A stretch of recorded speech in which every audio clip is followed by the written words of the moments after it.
So she never married that guy. They were together for a while and they split up. Um, she would just meet another guy. I remember I was at that address for many years, until I was like 10 years old, I think. And I believe at that time, okay, um, now I'm gonna try to get everything out, but I'm remembering things as I go right now. My uncle Link, he was my dad. Like I was with him all the time. They would have him babysit me. He would always take a kitchen chair and spin it around backwards and sit on it like that, and put his arms up. And we'd watch USA up all night. He'd watch me and my little cousin. Um, he uh, he was the coolest guy. We had a bat in our basement one time. My mom freaked out. She called him over. He brought his gun over. He sat in our basement, and all of a sudden we were like, boom, boom, boom. Fuck, I missed it. So, you know, that's just how it was. We had this big lounge in the corner, like this was like the early '80s, and I used to get on top of it, roll down it, and shit. I used to tie strings up in the corners from side to side with sewing string. These are my main fun was doing that, hanging that, dropping it down. But before that, when I was real little, this is important. I had an imaginary friend when I lived on Cedar Avenue, and this is when I was real little, like 2, 3. I had a best friend. I believe her name was Katie. She was a little girl next door, and I used to always be able to play and talk. And she was cool, and I had a crush on her. Oh, she was pretty. She was cute. I remember her, red hair on a little bike. But my imaginary friend, I would always be able as a little kid and like put my eyes up in the corner of my eyelids like that when I was outside by this tree we had, and my imaginary friend would come out from behind it, or in it she lived. It was strange, but she would come out, and she was an old lady, very sweet to me, so nice, and just how she comforted. Oh my God, did she comfort me? It felt so good. But in that same house, weird things would happen. We had Mama got whipped in the back from a cord that came out of the wall one day with a like I remember her screaming and seeing the welt, but it came out and it just whipped her across the back. And then we had stuff floating around in our fireplace one day. And I don't know why people don't see this shit now, because I did. I was little, but I remember seeing things floating in our, and I seen all, anyways. But yeah, and then but weird. This is the weirdest part. The sink would have the dishes washed, and the towel would be folded correctly. And the only way I know how to do this is like this, because this just came to me. So here's how. This is why it's coming out like this. But that later on in life, I looked in a photo album. This is when we're on Linden Street, and we're going through it one day, and I'm sitting on Mom's lap, and I see my imaginary friend. I said, "Hey, that's my imaginary friend." Mom started crying. She said, "No, that's your grandmother. She died a year before you were born." Yeah, that was my imaginary friend. My grandmother was visiting me as a child. Like, I knew this. And I remember when it happened, though, when I couldn't see her no more, I had went and got a shot. I'm not doing this for conspiracy theories. I'm doing this for truth. I'm doing this so people just understand that, you'll get it. But watch. But they gave me a shot, vaccine, whatever, and when I went home from that day on, I couldn't see her no more. She was gone. I'll never understand that. I won't. And I'm not saying vaccines are bad. I'm vaccinated, of course, but I'm not. I couldn't see her no more after that. And I remember putting it together with, I just got that shot, and she ended crying about it. I remember, I'm looking at myself in this camera. I don't know how to do this, but I remember crying about it and thinking that someone took her away from me again. And I can't say it, but it hurt me. It fucked me up. It was weird. So that happened. We move over to there, and in the same time, this is a messed up part of the story. I'm remembering this as it goes, so parts will come in and out. A biker, as I said, was my so-called dad. Well, one day they had me over at this garage. We were doing tattoos, and I was getting a stencil on my chest. I was like 5, 6 years old, something like that. But they put this big thing with chains coming off it on skulls and shit. right on my chest, like stenciled. They didn't tattoo me. I got my first one when I was like 14. They didn't do that. I did that, but they put the stencil on me. I remember not getting a shower for like 2 weeks. I wanted that thing faded. It didn't get washed up. That thing, motherfucker, faded. I was so proud of it. But that's because I was a biker's son. What do you do with that? What do you do with that? And when I say that, like, that's how it was. My mom always wore leathers and shit like that. But I said, "Mom was gangster. You're gonna get it. You're gonna get it though. Mom, this is how she lived. Watch." So, um, we're over on Linden Street, and oh yeah, the garage. I'm over there getting that tattoo, and I did something. I was a bad little kid. I used to like run around the neighborhood and throw ninja stars at all the houses and shit. And I, I was bad. I shot my neighbor in the leg with a BB gun. They called the cops. Of course, the cops came and took my BB gun, and I was so mad. And I used to get up on top of the swing set and tied back. I did it once. I didn't say used to. I did this once. I found it couldn't work. I tried to make a parachute, and I jumped off the swing set with like 10 grocery bags tied together. I got hurt. I didn't break anything. My first broken arm was I went across the street to play with these other kids, and this one bigger kid, and he was older, fucking retard, ignorant little fuck. Oh, if I could see him now. He threw a soccer ball to me and then said tackle and tackled me and broke my arm. And he was like 5 years older than me and shit, maybe 6, maybe 10. He was big, but I remember going home with a broken arm, and they came over and flipped on them fucking neighbors, like killing, one saying they were gonna kill people, burn houses down. Like my mom had people over there immediately. You don't fuck with Shane. He's untouchable, and that's my name. But I'm using the name Giffen for a reason. That'll come in. They wouldn't take me to the hospital, just like the guy that overdosed in the last story. I think I said that, but they they didn't they they didn't take me to the hospital because there's so much drugs in the house that they were afraid if they took me to the hospital, then they'd want to know what happened and come check the house. So they were like, "You'll be okay. You'll be okay. Just sleep and see how you are tomorrow." I knew my arm was fucking broke.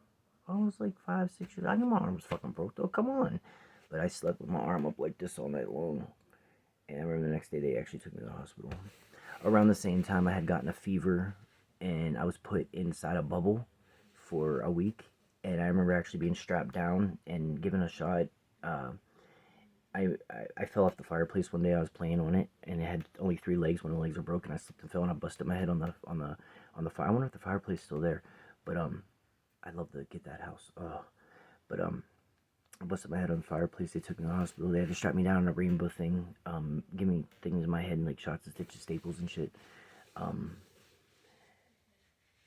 Yeah. So my mom, she was cooking crack one day, and I walked by the door, and my aunt, she's walking with me, and I see fire. I'm like, "What is my mom doing?" And she says, "Your mom's a witch, Shaner. Don't worry about it, Shaner Banner. Don't worry about it. Your mom's a witch." I'm like, "What the fuck?" Then my mom shortly after got a tattoo on her arm of a witch, throwing dust in the air on a white horse. So yeah, I thought my mom was a motherfucking witch, and I'll tell you why. Like we went to places with people. I mean, I know like shit. That's just you know that was a thing. It wasn't like real, but I went to places and seen people like this one lady made a cigarette go out in an ashtray without anybody touching it. Like it moved and fucking went out, and everybody freaked out and ran out. Like it was like this is around like people doing seances and shit like that. I was there, and I remember all that because I went outside and I was playing in the street with rats and coming out of the fucking sewer, and one bit my finger. So I remember all that. I used to play in the sewers, going from my street to the next block up on Jefferson Avenue. I used to run in them sewers. Fire trucks would come, and um, um, the ambulance, fucking everybody, and they wouldn't catch me because I'd run back and forth in between the streets, and I'd laugh about it. It was funny to me. And I don't know if this will be in the papers or what, but these are real stories. I'm not telling you no lies in this. I'm telling you a motherfucking story. This is gonna be great. Um, so, uh,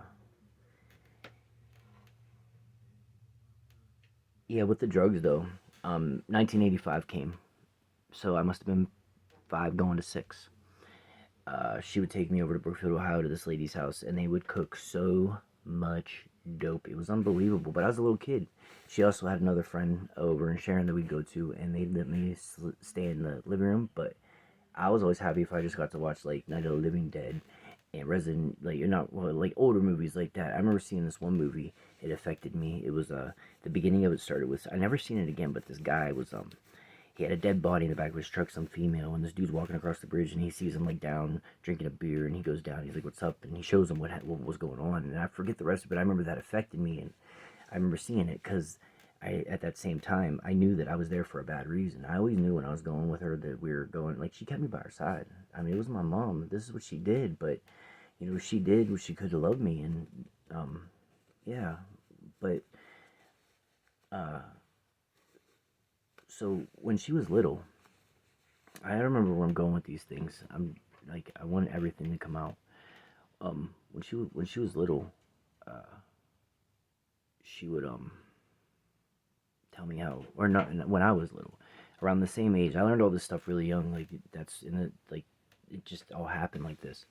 Uh, but I knew drugs were bad. I knew that. But this is how the world works. Um,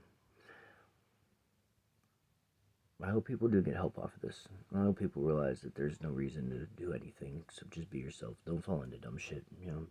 I found out the hard way, but trust me, a sober life is a better life. I'm medical marijuana, and that's it. Uh,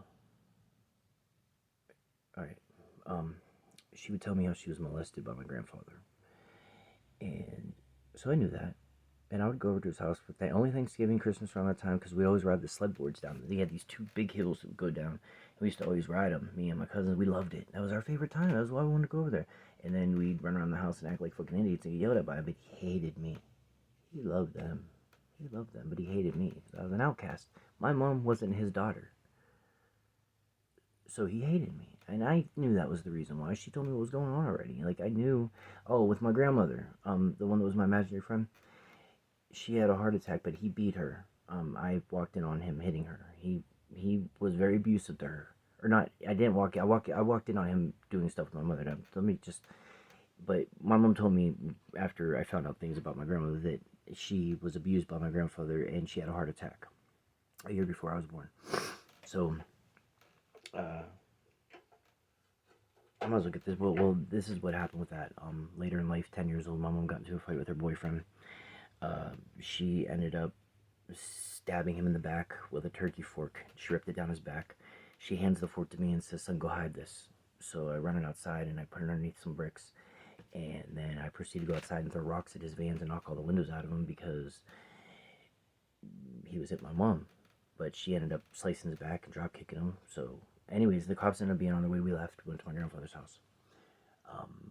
That night, as I remember, my mom comes up the steps. My grandfather comes up behind her, and we're the only ones there. I'm in the tub, and he walks in behind her and throws her on the bench, starts rubbing on her breast, and he's like, "You know you like it. You know you like it." And I'm seeing this from the bathroom, and she pushes. She said, "Get off me, you dirty bastard!" She's scared. She runs in the bathroom, shuts the bathroom door, and sits on the toilet. She says, "Son, no matter what happens, please don't leave my side tonight." I said, "Okay, Mom." So we go in the bedroom, we lay down, and I remember watching USA Up All Night. Jaws 3 was on. Uh, and I slept with my mother all night. And of course I would have already, but I knew she was scared. I mean, I seen that happen. And at a very young age, that affects you. But at an earlier age, I as well was raped. I want to get this out too. My mom left me with Link a lot. I can't wait to get to that part. But my mom left me with a distant cousin, first named David, because no pedophile should be unfucking known, and you have children, you sick fucker. I don't want to say last names. We'll get this out later. But he comes in. He's babysitting me. He ends up getting me upstairs. He proceeds to hump the bed in front of me, and he's like, "Yeah, so this is what you do." And then he proceeds to have me start doing things with him, and he raped me for a couple hours that night. It was pretty fucked up. And I hope he rots in hell and he has children. And what he did to me was fucking wrong. That's all I'll say about that. So that's how, I knew what sex was at a young age. I lost my virginity at 13. My mom knew I was. So, I remember the night of the uh, play, my mom being so the star, riding in on the motorcycle, leathers on, came in, hot shit. She was beautiful too. And they knew she was tall, skinny, tits, ass, boom. My mom, leathers, like they wanted it. She looked like something that you would get in a Motley Crue video, but she lived in Sharon, PA, and like and she was a hoe. Like she did her fucking. I walk in on her all the time. Like I knew what was going on. Um, yeah, yeah, I walked in on her a few times. I remember one time this guy went on top of her, and all he had on was like white socks and red stripes around him, and I was just like, oh, mom's fucking. Shut the door, walk out. Like I knew what it was, and plus, oh yeah, molestation going on in my own life, and then you're afraid to say something when you're little. Like I couldn't tell my mom like what happened. She'd kill Dave. She would have fucking murdered him. I mean, I've watched things happen. Like, oh, the garage. Oh shit, I dropped my earring. I'll be right back.